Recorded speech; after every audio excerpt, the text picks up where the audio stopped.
ಹೀಗಾಗಿ ಈ ಮೇಲಿನ ಅಂಶಗಳ ದೃಷ್ಟಿಯಿಂದ ಸರಿಯಾದ ಮೌಲ್ಯಮಾಪನ ವರದಿ ಸಂಬಂಧಪಟ್ಟ ಪ್ರಾಧಿಕಾರವು ವಿವೇಚನೆಯನ್ನು ಬಳಸಿ ಅದನ್ನು ಒಪ್ಪಿಕೊಳ್ಳುವುದು ಮತ್ತು ಆನಂತರ ಅದಕ್ಕನುಸಾರವಾಗಿ ಮೀಸಲು ಬೆಲೆಯನ್ನು ನಿಗದಿಪಡಿಸುವುದು ಹಾಗೂ ಬಿಡ್ಡರುಗಳ ಒಳಸಂಚಿನ ಯಾವುದೇ ಸಾಧ್ಯತೆ ಇರಲಿಲ್ಲ ಎಂಬುದನ್ನು ಗಣನೆಗೆ ತೆಗೆದುಕೊಂಡು ಹರಾಜು ಬಿಡ್ಡನ್ನು ಒಪ್ಪಿಕೊಳ್ಳುವುದು ಕಾನೂನಿಗೆ ಅಗತ್ಯವೆಂದು ಸ್ಪಷ್ಟವಾಗಿದೆ.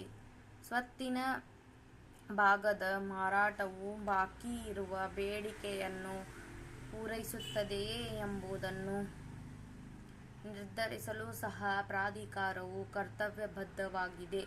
ಮೌಲ್ಯಮಾಪನವು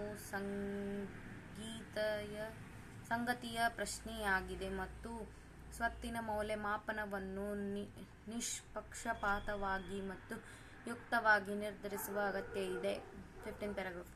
ಬಾಕಿಗಳನ್ನು ವಸೂಲಿ ಮಾಡಲು ಸ್ವತ್ತನ್ನು ಮಾರಾಟಕ್ಕೆ ತಂದಾಗಲೆಲ್ಲ ಸಾಲಗಾರನ ಹಿತಾಸಕ್ತಿಯನ್ನು ಕಾಪಾಡಬೇಕು. ಸಾಲಗಾರನ ಹಿತಾಸಕ್ತಿಗೆ ಧಕ್ಕೆಯಾಗುವಂತೆ ಯಾವುದೇ ಸ್ವತ್ತನ್ನು ಯಾವುದೇ ಮೊತ್ತಕ್ಕೆ ಮಾರಾಟ ಮಾಡಲಾಗದು ಎಂಬ ನಿಯಮದ ಬಗ್ಗೆ ಯಾವುದೇ ಭಿನ್ನಾಭಿಪ್ರಾಯ ಇರಬಾರದು. ದಾವಾ ಸ್ವತ್ತು 30,101 ರೂಪಾಯಿಗಳಿಗೆ ಮಾರಾಟವಾಗಿದ್ದರ ಬಗ್ಗೆ ವಾದಿಯು ದಾಖಲಿಸಲು ಸಾಧ್ಯವಿಲ್ಲ ಎಂದು ಈ ವಾದದಲ್ಲಿ ನಮಗೆ ಕಂಡುಬಂದಿದೆ. ವಾಸ್ತವವಾಗಿ ಮೊದಲ ಮಾರಾಟವು ಫಲಪ್ರದವಾಗಿದ್ದರೆ ದಾವಾ ಸ್ವತ್ತು 54 ಲಕ್ಷ ರೂಪಾಯಿಗಳನ್ನು ತಂದುಕೊಡುತ್ತಿತ್ತು. ಆದರೆ ಖರೀದಿದಾರನ ತಪ್ಪಿನ ಕಾರಣದಿಂದ ಎರಡನೇ ಮಾರಾಟವನ್ನು ನಡೆಸಬೇಕಾಯಿತು. ಶ್ರೀ ಎಫ್. ಇ. ಪಾಟೀಲರು ಎರಡನೇ ಮಾರಾಟದಲ್ಲಿ ಒಳಸಂಚು ಮತ್ತು ವಂಚನೆ ನಡೆದಿತ್ತೆಂದು ವಾದಿಸಿದ್ದರು. ವಾದಿಯು ವಂಚನೆ ಅಥವಾ ಒಳಸಂಚಿನ ಬಗ್ಗೆ ವಾದಿಸಿಲ್ಲದಿದ್ದರಿಂದಾಗಿ ಈ ವಾದವನ್ನು ಒಪ್ಪಿಕೊಳ್ಳಲು ಸಾಧ್ಯವಿಲ್ಲ. ಸಮಯ ಕಳೆದಂತೆ ಸ್ವತ್ತಿನ ಮೌಲ್ಯ ಹೆಚ್ಚಾಗುತ್ತದೆ ಮತ್ತು 30,101 ರೂಪಾಯಿಗಳ ಮೊತ್ತವು ಸರ್ಕಾರ ನಿಗದಿಪಡಿಸಿದ ಮೌಲ್ಯಮಾಪನಕ್ಕಿಂತ ಕಡಿಮೆಯಿತ್ತು. ಮೊದಲನೇ ಪ್ರತಿವಾದಿಯು ಮೀಸಲು ಬೆಲೆಯನ್ನು ನಿಗದಿಪಡಿಸಿರಲಿಲ್ಲವಾಗಿದ್ದರಿಂದ ಮಾರಾಟವು ಅಕ್ರಮವಾಗಿದ್ದು ಎಂದು ಹೇಳಲಾಗಿದೆ. 16 ಪ್ಯಾರಾಗ್ರಾಫ್.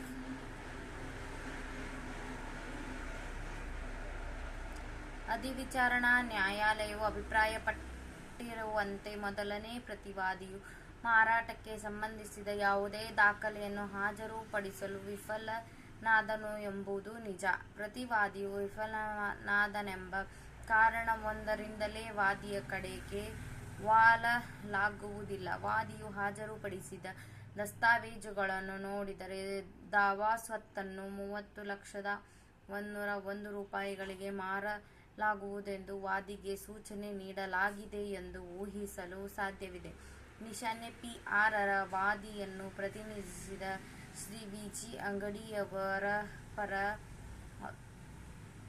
ಆಫ್ ಅಟಾರ್ನಿ ಹೋಲ್ಡರ್ ರವರು ಬರೆದ ಪತ್ರವಾಗಿದೆ. ವಿ. ಜಿ. ಅಂಗಡಿಯವರು ವಾದಿಯ ಪ್ರತಿನಿಧಿಯಾಗಿದ್ದು ತನ್ನ ಅಧಿಕಾರವನ್ನು ತನ್ನ ಪವರ್ ಆಫ್ ಅಟಾರ್ನಿ ಹೋಲ್ಡರ್ ವಹಿಸಿಕೊಡಲು ಸಾಧ್ಯವಿಲ್ಲದ ಕಾರಣ ಶ್ರೀ ಗುರುಮಠ್ ರವರು ಈ ಪತ್ರದ ಸಾಕ್ಷ್ಯದ ಮೌಲ್ಯದ ಬಗ್ಗೆ ವಾದಿಸಿದರು. ನಿಶಾನೆ ಪಿ. 6ರ ವಾದಿಯನ್ನು ಬದ್ಧಗೊಳಿಸುತ್ತದೆ, ಏಕೆಂದರೆ ಅದನ್ನು PW1 ಎಂದರೆ ವಿ. ಜಿ. ಅಂಗಡಿಯವರು ಹಾಜರುಪಡಿಸಿದರು. ದಾವಾ ಸ್ವತ್ತನ್ನು 30 ಲಕ್ಷ ರೂಪಾಯಿಗಳಿಗೆ ಮಾರಾಟ ಮಾಡಲಾಗುತ್ತದೆ ಮತ್ತು ಮಾರಾಟ ಪ್ರಕ್ರಿಯೆ ಅಂತಿಮ ಹಂತದಲ್ಲಿತ್ತೆಂದು ವಾದಿಗೆ ಗೊತ್ತಿತ್ತು ಎಂಬುದನ್ನು ಈ ದಸ್ತಾವೇಜು ಸೂಚಿಸುತ್ತದೆ. ಕೆಸಿಸಿ ಬ್ಯಾಂಕು ದಾವಾ ಸ್ವತ್ತಿನ ಮೇಲೆ ಎರಡನೇ ಋಣಭಾರವನ್ನು ಹೊಂದಿದೆ ಎಂದು ಅದರಲ್ಲಿ ಬರೆಯಲಾಗಿದೆ ಮತ್ತು ಯಾರೋ ಒಬ್ಬರು ಆ ಸ್ವತ್ತನ್ನು 60 ಲಕ್ಷ ರೂಪಾಯಿಗಳಿಗೆ ಕೊಂಡುಕೊಳ್ಳುವ ಪ್ರಸ್ತಾವದೊಂದಿಗೆ ಕೆಸಿಸಿ ಬ್ಯಾಂಕ್ ಅನ್ನು ಸಂಪರ್ಕಿಸಿದ್ದರು. ಆದರೆ ಕೆಸಿಸಿ ಬ್ಯಾಂಕು ಈ ವಿಷಯವನ್ನು ವಿಳಂಬ ಮಾಡುತ್ತಿತ್ತು. ದಾವಾ ಸ್ವತ್ತನ್ನು 30 ಲಕ್ಷ ರೂಪಾಯಿಗಳಿಗೆ ಮಾರಾಟ ಮಾಡಿದರೆ ಅದರ ಹಿತಾಸಕ್ತಿಗೆ ಬಾಧಕವಾಗುವುದರಿಂದ ವಾದಿಯು ಸ್ವತ್ತನ್ನು ಉತ್ತಮ ಬೆಲೆಗೆ ಮಾರಲು ಅನುಮತಿ ನೀಡುವಂತೆ ಕೋರಿದರು. ನಿಶಾನೆ P6 ದಿನಾಂಕ 6/7/2007 ಹೊಂದಿದೆ ಮತ್ತು ಎರಡನೇ ಮತ್ತು ಮೂರನೇ ಪ್ರತಿವಾದಿಗಳ ಪರವಾಗಿ ಮಾರಾಟವನ್ನು 23/8/2007 ಮಾಡಲಾಯಿತು. 30,101 ರೂಪಾಯಿಗಳಿಗಿಂತ ಹೆಚ್ಚು ಮೊತ್ತವನ್ನು ಪಾವತಿಸಬಹುದಾದ ಖರೀದಿದಾರನನ್ನು ಕರೆತರಲು ವಾದಿಯು ಯಾವುದೇ ಪ್ರಯತ್ನವನ್ನು ಮಾಡಿದ್ದಾನೆ ಎಂದು ಸೂಚಿಸುವ ದಾಖಲೆಗಳಿಲ್ಲ. ಬಾಕಿ ಮೊತ್ತ 3.73 ಲಕ್ಷ ರೂಪಾಯಿಗಳದಾಗಿತ್ತು ಮತ್ತು ಬಾಕಿಯನ್ನು ಚುಕ್ತಾ ಮಾಡಲು ಅವರು ಒಂದು ಬಾರಿಯೂ ಇತ್ಯರ್ಥ ಯೋಜನೆಯನ್ನು ಪಡೆಯಬಹುದು ಎಂಬುದನ್ನು ಅವರ ಗಮನಕ್ಕೆ ತರಲು ನಿಶಾನೆ P7 ದಿನಾಂಕ 15/12/2005 ಪತ್ರವನ್ನು PW1ಗೆ ಮೊದಲಿನಿಂದಲೇ ಪ್ರತಿವಾದಿಯು ಸಹಾಯಕ ಜನರಲ್ ಮ್ಯಾನೇಜರ್ ಬರೆದಿದ್ದರು. ನಿಶಾನೆ P8 ಮೊದಲನೇ ಪ್ರತಿವಾದಿಯಿಂದ PW1ಗೆ 31/3/2006 ಇನ್ನೊಂದು ಪತ್ರವಾಗಿದ್ದು, ಖರೀದಿದಾರನಿಂದ 54,05,000 ರೂಪಾಯಿಗಳಿಗೆ ಪ್ರಸ್ತಾವವಿತ್ತು ಮತ್ತು PW1 10 ದಿನಗಳಲ್ಲಿ ಉತ್ತಮ ಪ್ರಸ್ತಾಪ ತರಬಹುದು ಅಥವಾ ಹಾಗಿಲ್ಲದಿದ್ದರೆ ದಾವಾ ಸ್ವತ್ತನ್ನು 54,05,000 ರೂಪಾಯಿಗಳಿಗೆ ಮಾರಲಾಗುವುದು ಎಂದು ಇದು ತೋರಿಸುತ್ತದೆ. ನಿಶಾನೆ P7 ಮತ್ತು P8ರ ಮೊದಲನೇ ಮಾರಾಟಕ್ಕೆ ಮುಂಚಿನ ದಿನಾಂಕಕ್ಕೆ ಸಂಬಂಧಿಸಿದ್ದರೂ, ವಾಸ್ತವವಾಗಿ ಮೊದಲನೇ ಪ್ರತಿವಾದಿಯು ಉದ್ದೇಶಿತ ಮಾರಾಟದ ಬಗ್ಗೆ ವಾದಿಯು ಗಮನಕ್ಕೆ ತಂದಿದ್ದರು ಎಂದು ಊಹಿಸಲು ಅವು ಸೂಕ್ತವಾಗಿದೆ. ಪಾರ್ಟಿ ಸವಾಲಿನಲ್ಲಿ PW1 ಮೊದಲನೇ ಪ್ರತಿವಾದಿಯು ತೆಗೆದುಕೊಂಡ ಯಾವುದೇ ಕ್ರಮವು ಕಾನೂನಿಗೆ ಅನುಸಾರವಾಗಿತ್ತು ಎಂದು ಸ್ಪಷ್ಟವಾಗಿ ಹೇಳಿದ್ದಾರೆ. ಕಾನೂನು ಪ್ರಕಾರ ಅವನು ಹರಾಜು ಕೈಗೊಳ್ಳುವ ಮುನ್ನ ಆತನಿಗೆ ನೋಟಿಸು ನೀಡಲಾಗಿತ್ತು ಎಂಬ ಸಲಹೆಯನ್ನು ಅವರು ನಿರಾಕರಿಸಬಹುದಿತ್ತು.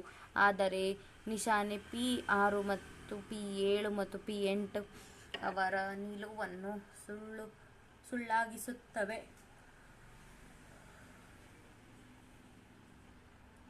ಹರಾಜು ನೋಟಿಸನ್ನು ಪಡೆದ ನಂತರ ಹರಾಜನ್ನು ಸಲ್ಲಿಸಲು ತಾನು ಯಾವುದೇ ಪಾವತಿ ಮಾಡಲಿಲ್ಲ ಎಂದು ಆತ ಒಪ್ಪಿಕೊಂಡಿದ್ದಾನೆ. ಹರಾಜು ನಡೆಯಲಿದೆ ಎಂದು ತನಗೆ ಖಚಿತವಾಗಿ ತಿಳಿದಿತ್ತೆಂದು ಮತ್ತು 2007ರಲ್ಲಿಯೇ ಖರೀದಿದಾರನ ಹೆಸರನ್ನು ತಾನು ತಿಳಿದುಕೊಂಡಿದ್ದೆ ಎಂದು ಅವನು ಹೇಳಿದ್ದಾನೆ. ಸ್ವತ್ತಿನ ನ್ಯಾಯಯುತ ಮಾರುಕಟ್ಟೆ ಮೌಲ್ಯವು ಏರಿಕೆಯಾಗುವ ಕಡೆಗಿತ್ತು ಎಂಬುದನ್ನು ಸಾಬೀತುಪಡಿಸಲು PW2 ವಿಚಾರಣೆ ಮಾಡಲಾಗಿದೆ. ಅವರು ಸರ್ಕಾರದಿಂದ ಅನುಮೋದಿತ ಮೌಲ್ಯಮಾಪಕರಾಗಿದ್ದಾರೆ. ಅವರ ಮೌಖಿಕ ಸಾಕ್ಷ್ಯವೆಂದರೆ ಅವರು ದಾವಾ ಸ್ವತ್ತನ್ನು ಮೌಲ್ಯಮಾಪನ ಮಾಡುವ ಉದ್ದೇಶಕ್ಕಾಗಿ 2000ನೇ ಇಸ್ವಿಯಲ್ಲಿ ಅದನ್ನು ಪರಿಶೀಲಿಸಿದ್ದರು. ನಿಶಾನೆ P9 ಅವರ ವರದಿಯಾಗಿದ್ದು, ಅದರಲ್ಲಿ ಅವರು ನ್ಯಾಯಯುತ ಮಾರುಕಟ್ಟೆ ಮೌಲ್ಯವನ್ನು 60,75,720 ರೂಪಾಯಿ ಎಂದು ನೀಡಿದ್ದಾರೆ. ಅದೇ ವರದಿಯಲ್ಲಿ ಬ್ಯಾಂಕು ಸ್ವತ್ತನ್ನು ಮಾರಾಟ ಮಾಡಿದರೆ ಅದು 45 ಲಕ್ಷ ರೂಪಾಯಿಗಳನ್ನು ತಂದುಕೊಡಬಹುದು ಎಂದು ಅವರು ಉಲ್ಲೇಖಿಸಿದ್ದಾರೆ. ಎರಡು ಕಾರಣಗಳಿಗಾಗಿ PW2ರ ಸಾಕ್ಷ್ಯವನ್ನು ಪರಿಗಣಿಸಲಾಗದು. ಮೊದಲನೆಯದಾಗಿ, ನಿಶಾನೆ P9 2000 ಇಸ್ವಿಯಲ್ಲಿ ಸಿದ್ಧಪಡಿಸಲಾಯಿತು ಮತ್ತು ಎರಡನೆಯದಾಗಿ ಹಾಗೂ ಹೆಚ್ಚು ಮುಖ್ಯವಾಗಿ, ಅವನೇ ಒಪ್ಪಿಕೊಳ್ಳಲಾದಂತೆ ಅವನು ಪಾರ್ಟಿ ಸವಾಲಿನಲ್ಲಿ ಅವನ ಪಕ್ಕದಲ್ಲಿರುವ ಸ್ವತ್ತುಗಳ ಮಾರಾಟಕ್ಕೆ ಮೌಲ್ಯವನ್ನು ಪರಿಶೀಲಿಸಲಿಲ್ಲ ಹಾಗೂ ಸಬ್ ರಿಜಿಸ್ಟ್ರಾರ್ ಕಚೇರಿಯಿಂದ ಆತ ಮೌಲ್ಯಮಾಪನವನ್ನು ಖಚಿತಪಡಿಸಲಿಲ್ಲ. DW1 ಮೊದಲನೇ ಪ್ರತಿವಾದಿಯ ಮ್ಯಾನೇಜರ್ ಆಗಿದ್ದರು. ವಾದಿಗೆ ಸಾಲ ಮಂಜೂರಾಗದಿದ್ದಾಗ ಮತ್ತು ಮಾರಾಟ ಪ್ರಕ್ರಿಯೆಗಳನ್ನು ಆರಂಭಿಸದಿದ್ದಾಗ ಅವನು ಮ್ಯಾನೇಜರ್ ಆಗಿರಲಿಲ್ಲ. ಕಚೇರಿಯಲ್ಲಿ ಲಭ್ಯವಿರುವ ದಾಖಲೆಗಳ ಆಧಾರದ ಮೇಲೆ ಅವನು ಹೇಳಿಕೆ ನೀಡಿರುವಂತೆ ತೋರುತ್ತದೆ. ಕನಿಷ್ಠ ಮಾರಾಟ ಬೆಲೆಯನ್ನು ನಿಗದಿಪಡಿಸಿರಲಿಲ್ಲವೆಂದು ಮತ್ತು ಹರಾಜನ್ನು ಮಾಡುವ ಮೊದಲು ಅನುಸರಿಸಬೇಕಾದ ಕಾರ್ಯವಿಧಾನಗಳನ್ನು ಅನುಸರಿಸಲಿಲ್ಲವೆಂದು DW1 ಒಪ್ಪಿಕೊಂಡಿದ್ದಾನೆಂದು ಶ್ರೀ F.V. ಪಾಟೀಲರು ವಾದಿಸಿದ್ದಾರೆ. ಆದರೆ DW1ರ ಪಾರ್ಟಿ ಸವಾಲಿನಲ್ಲಿ ಪರಿಶೀಲನೆಯು ಅವನು ಈ ರೀತಿ ಒಪ್ಪಿಕೊಂಡಿಲ್ಲವೆಂದು ತೋರಿಸುತ್ತದೆ.